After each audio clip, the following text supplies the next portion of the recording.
You're digging a hole in the dirt. Not for water, not for food. You're digging it for someone who can't feel anything anymore. And somehow, tens of thousands of years ago, one of your ancestors decided this mattered enough to do it anyway. Here's the question we're actually asking today. Not do humans bury their dead? Obviously, most of us do, in one form or another. The real question is stranger, and a lot older. When did this start? Why did it start? And here's the thing nobody tells you. For most of the time humans have existed as a species, we probably didn't do this at all. Homo sapiens has been around for roughly 300,000 years. The oldest widely accepted deliberate burial is around 100,000 years old, found at Kafsa Cave in what's now Israel, a site where multiple bodies were found in intentional pits, some with what appear to be grave goods placed alongside them. That means for at least two-thirds of our species' entire existence, we have no solid evidence that burial, as a deliberate practice, existed at all. Let that sit for a second. Burial feels like something so basic, so universally human, that it's easy to assume it's always been part of who we are. It wasn't. Somewhere along the way, something changed. And figuring out what changed means digging into one of the strangest questions in all of archaeology. How do you prove that a hole in the ground was dug on purpose, for a reason, instead of just being a hole a body happened to fall into? This is a genuinely hard problem. Bodies decompose, dirt shifts, animals dig, rivers flood and rearrange sediment over tens of thousands of years. Archaeologists can't just find bones in the ground and call it a burial. They need specific evidence. A body positioned in a way that wouldn't happen naturally, curled into a fetal position, for example, or laid flat with limbs deliberately arranged. They need a pit clearly dug and then refilled, distinguishable from the surrounding soil layers. And ideally, they need grave goods, tools, ochre pigment, animal bones, shells, placed with the body in a way that suggests intention rather than coincidence. So how do archaeologists actually tell the difference between a real burial and a body that just happened to end up covered in dirt? It comes down to reading the soil itself, almost like a fingerprint.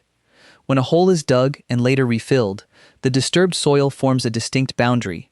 Archaeologists call it a grave cut, that looks noticeably different under careful excavation than the undisturbed layers around it, even after tens of thousands of years. Combine that with the body's position, and you start building a case. A body lying randomly, limbs sprawled the way gravity and decomposition would naturally leave them, tells a very different story than a body carefully curled on its side with hands folded near the face. One looks like an accident, the other looks like a choice. At Kafsa, researchers found exactly this kind of evidence. One skeleton, a child, was found with a pair of deer antlers positioned deliberately across the chest. That's not something that happens by accident. Someone placed those there. Someone made a choice. But even calling this the first burial comes with a huge asterisk, because the evidence gets murkier the further back you look. Not because burial definitely didn't happen earlier, but because the evidence needed to prove it that far back may simply not have survived, or hasn't been found yet. Which brings us to one of the most controversial sites in all of paleoanthropology, Rising Star Cave in South Africa. In 2013 and 2015, researchers recovered the remains of Homo naledi, a small-brained, primitive hominin species, deep inside an almost inaccessible cave chamber. The remains showed no signs of having been washed in by water, dragged in by predators, or fallen in accidentally. The chamber is genuinely difficult to access even for modern humans with equipment and lights. The lead researchers proposed that Homo naledi deliberately placed bodies in this chamber, which would be a staggering claim, because Homo naledi's brain was roughly a third the size of a modern human's, and had never previously been associated with anything resembling ritual behavior. To actually reach the chamber where the remains were found, researchers had to squeeze through a vertical chute barely wide enough for a single person, in near total darkness, requiring specially built lighting equipment, and, in some cases, cavers small enough to fit through gaps that most adults physically cannot pass through. That's the detail that makes the accidental death explanation so hard to accept at face value. It's difficult to imagine multiple individuals, across what appears to be multiple occasions, all separately falling into a chamber that's nearly impossible to enter by accident even once. But difficult to imagine isn't the same as proven, and that gap is exactly where the controversy lives. This claim is not settled science. It's genuinely, actively contested within the field. Critics point out that we don't have direct evidence of digging or intentional placement the way we do at Kafsa. No clear grave cut, no deliberately arranged grave goods, just bodies in a chamber that's hard to explain any other way. Some researchers have proposed alternative explanations, that Homo naledi individuals may have died elsewhere and been washed into the chamber by water over long periods, or that the chamber served some other purpose entirely that only looks like burial in hindsight. Neither alternative fully accounts for the specific pattern of remains found, but neither has been ruled out either. If the Homo naledi claim holds up under further research, it would push back the origin of deliberate mortuary behavior by potentially hundreds of thousands of years, and to a species most scientists assumed was cognitively incapable of anything like it. If it doesn't hold up, Kafse remains our best solid anchor point. Either way, here's what both cases agree on. Burial isn't simply a human universal that's always existed. It's a behavior that emerged, at some point, for some reason, and once it emerged, it didn't spread evenly or immediately across our species. So why do it at all? This is where things get genuinely interesting, because the honest answer is that archaeologists don't agree on a single reason, and the more you dig into it, the more it looks like multiple overlapping motivations got tangled together, the same way we found with kissing in an earlier video. The most intuitive explanation is grief. Humans form deep attachments, and losing someone we're attached to is one of the most psychologically devastating experiences a person can go through. Under this theory, burial exists because leaving a loved one's body exposed to scavengers and decay is unbearable, and digging a grave is, on some level, an act of continued care, the last thing you can do for someone. But grief alone doesn't fully explain the archaeological pattern. If burial were purely about individual emotional attachment, you'd expect it to appear consistently across all early human groups, wherever people formed strong social bonds. And social bonding clearly existed in hominins for a very long time before burial shows up in the archaeological record. Something else seems to be required beyond just love and loss. A second theory centers on hygiene and practicality. A decomposing body attracts scavengers, spreads disease, and creates an unpleasant environment for a group that may be living in or returning to the same shelter repeatedly. Under this theory, early burial wasn't primarily symbolic at all.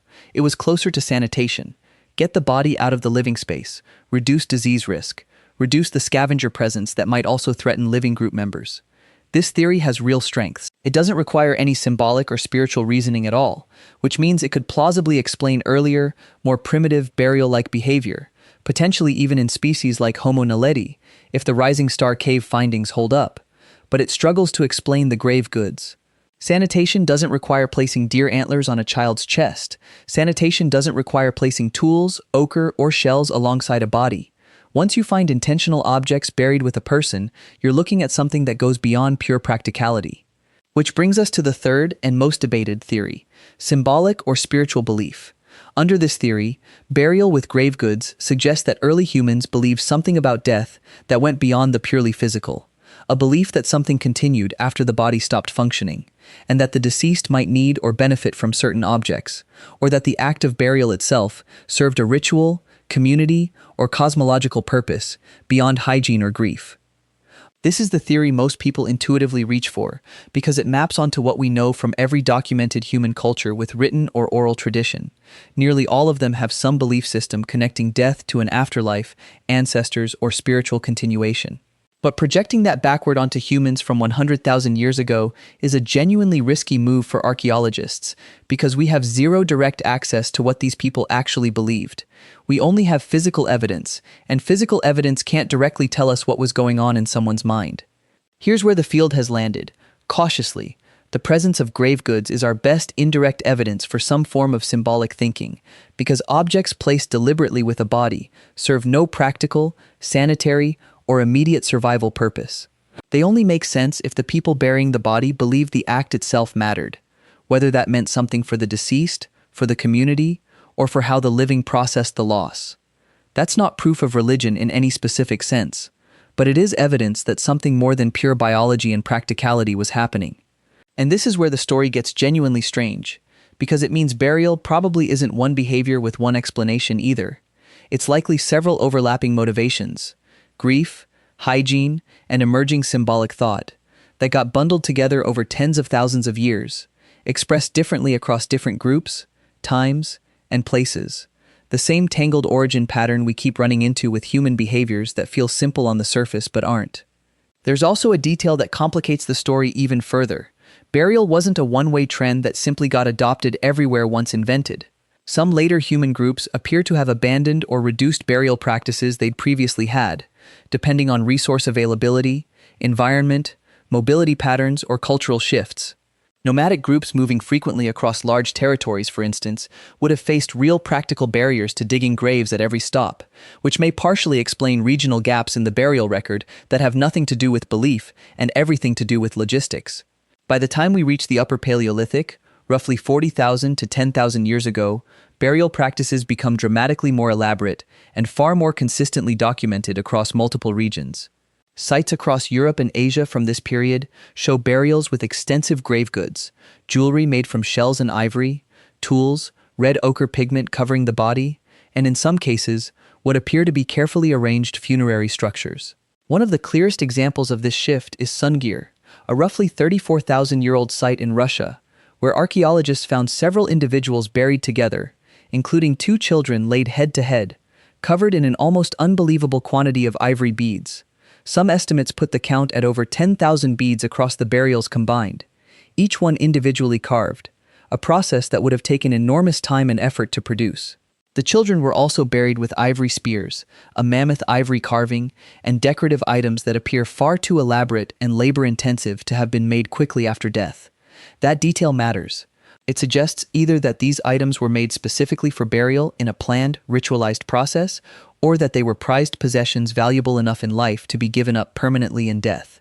Either way, evidence of a community investing serious time, resources, and symbolic meaning into how they treated their dead. This is roughly the same period we see an explosion of other symbolic behavior in the archaeological record. Cave art, carved figurines, decorative jewelry. Burial complexity seems to rise alongside a broader wave of symbolic thinking across human culture.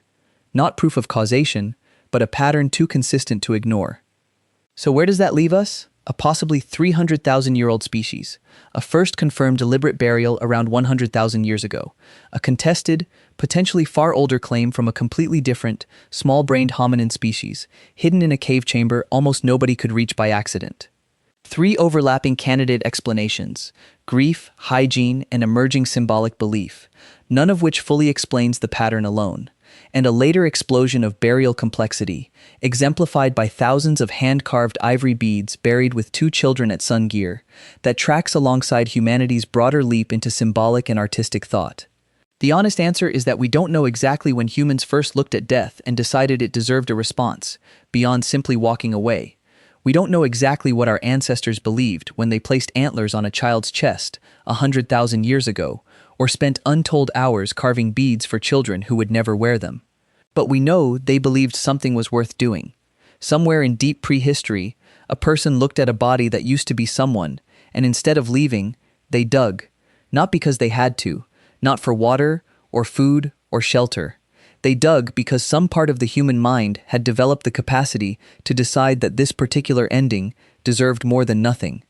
That capacity, to look at loss and respond to it deliberately, symbolically, even ritually, might be one of the oldest, quietest signs we have that something distinctly human was beginning to take shape.